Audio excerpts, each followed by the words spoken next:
देखिए, प्रधानमंत्री जी ने बिल्कुल कल साफ कहा है, जो उद्देश्य था जब पहलगांव में घटना हुई, ये था कि जो टेररिस्ट का जहां जहां ट्रेनिंग सेंटर है उसको डिसलॉज करना था, उसको खत्म करना था।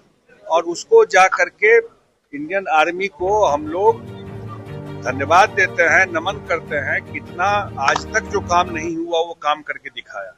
डीप इनसाइड पाकिस्तान के अंदर जाकर के सिर्फ पीओके में नहीं, बहावलपुर तक, जो पंजाब का एरिया है पाकिस्तान का, वहां तक जाके टेररिस्ट कैंप को खत्म किया। ऐसे टेररिस्ट कैंप को खत्म किया जो 2008 में भी जो अटैक हुआ था मुंबई में, वो भी उस कैंप से ट्रेनिंग होता था और वहां से ऑपरेशन हुआ था। इसके बाद जब उन लोगों ने दोबारा इंडिया पर अटैक किया तो जो उनका एयरबेस है उस एयरबेस को भी खत्म किया। प्रधानमंत्री जी ने कल साफ दो बात कहा है कि एक कि पानी और खून एक साथ नहीं बह सकता है।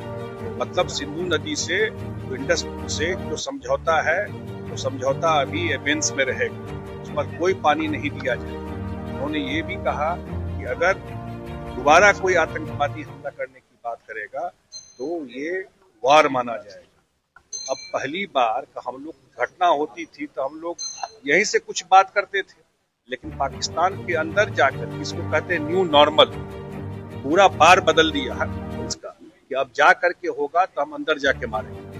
मुझे लगता है कि सेना के लिए, देश के लिए बहुत बड़ा अचीवमेंट है। तेजस्वी कह रहे हैं तेजस्वी विशेष सत्र बुलाने की मांग इस बात के सत्र भाई क्या करना है? सत्र में जो काम है वो सामने में है ना, इसको क्या करना है? सत्र तो होगा ही जब मॉनसून सेशन होगा।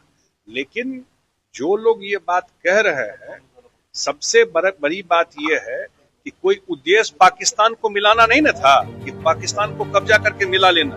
उद्देश्य था कि जो आतंकवादी आकर के घटना किया, वो आतंकवादी जहां से आते हैं उसको खत्म कर दो।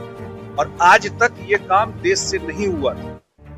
सर्जिकल स्ट्राइक हुआ मोदी जी के टाइम, लेकिन आतंकवादी, आप बताइए ना, 2008 में जब मुंबई में अटैक हुआ, कितना बड़ा अटैक था, कितने लोग मरे, लेकिन हम लोग कुछ कर नहीं पाए।